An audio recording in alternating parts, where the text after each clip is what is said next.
compost toilet. This is going to be the novelty. This actually sits down level here. We're going to have to build a platform up here, so we're going to have aerial. But how does it work? Well, there's a hole cut in the top here for the pedestal, and you do your business in here. There's another. Where the hell does he come from? There's another chimney here with an extractor fan on it, and it just sits down here and slowly goes down. You seed it with bacteria and microorganisms to compost it. And there's a little drain hole here where the mimi and what have you will go out there into a drain. It hasn't been dug yet, but it goes out into a drain sump. Empty it? How often do you have to once empty every it? 2 years. Wow. Once a year, depends on the amount. This is for a family of 5. In about 18 months you would be able to go without having to empty it. This is basically inside, it's just nothing much. This is your ventilation here. You just sit on there and it all falls down, then it comes down here, and then when you want to clean it out, you just rake it out, and then you take it out and put it on your garden. It's all completely sterile and not smelly when it's finished. However, consumer resistance would dictate that you put it on your bananas or your fruit trees rather than put it on the veggies. How much would a model like this cost? Oh, not too bad.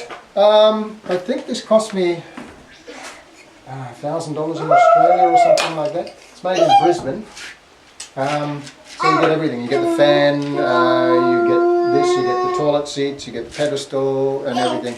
It's just a normal toilet seat without the cistern at the back. So it's the novelty is that we're going to have to build a platform to encompass this. Normally this goes underneath and you build a house on top of it, but that was plan A, but you know how things go, it didn't quite work, so this is plan B, and we've sunk it down as far as we can, and we'll just build a platform over the top of it. Looks a bit better than the last time you were out here, doesn't it? I haven't been out here. You haven't been out here before? No. I thought you had been out here. Going for the cathedral look. I believe this is called a cathedral ceiling. There's no bearers or pillars or posts or anything. It's a 12-metre span, which is quite big. The first room on the left is the boys' room. The room on the right will be the girls' room. There's going to be a divide in between. We will be putting a mezzanine floor up the top there.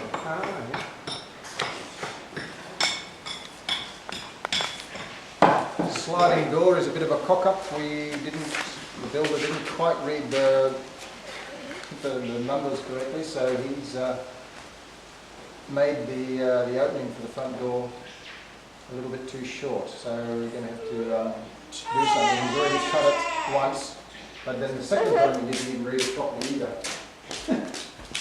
No, the actual door, the width of the door is more or less exact from here to there, so he is still about 90 millimeters short.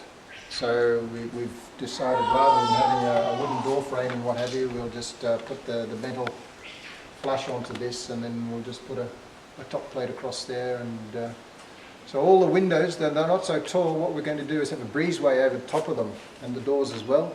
There's going to be the door will finish here, and then from there up to there will be an open way that will be screened, and a dowel put through to keep constant ventilation even if the room is closed up, and the doweling will also try and keep out unwanted guests.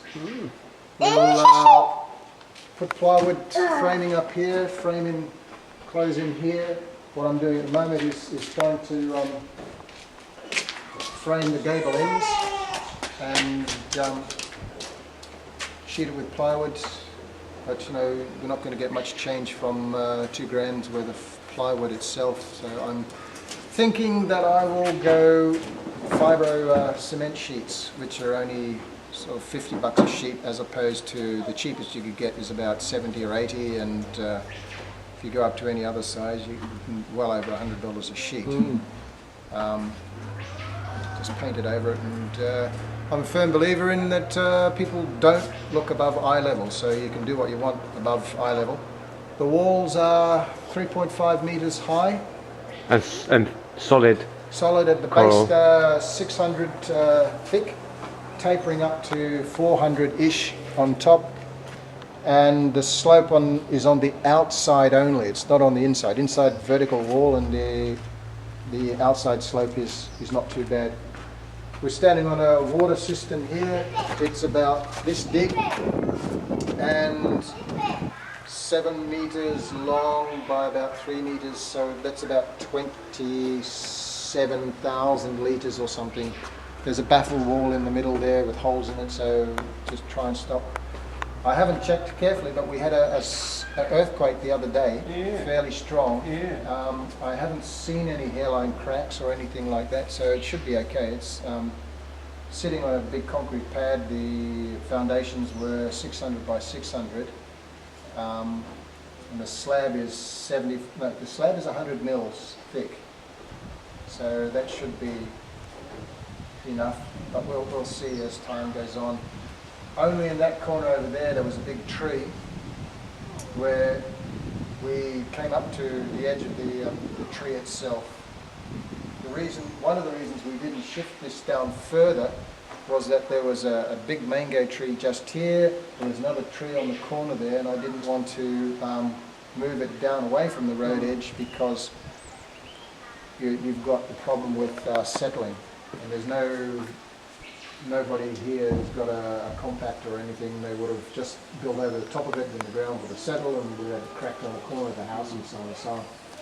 So this corner over here is only about 1.5 meters away from the theoretical edge of the road, which is, well, it's a bit close, but no one's going to be using this road often. If worse comes to worse, I've met the next door neighbour. He's a cousin of Nunia's, and we'll just redirect the road that way, away from the corner of our house, our property line. Our property line is, well, that pole over there. See the root stump of the coconut? Well, to the left there's a post there. Down in the corner there where it's finished clearing, and run line up there.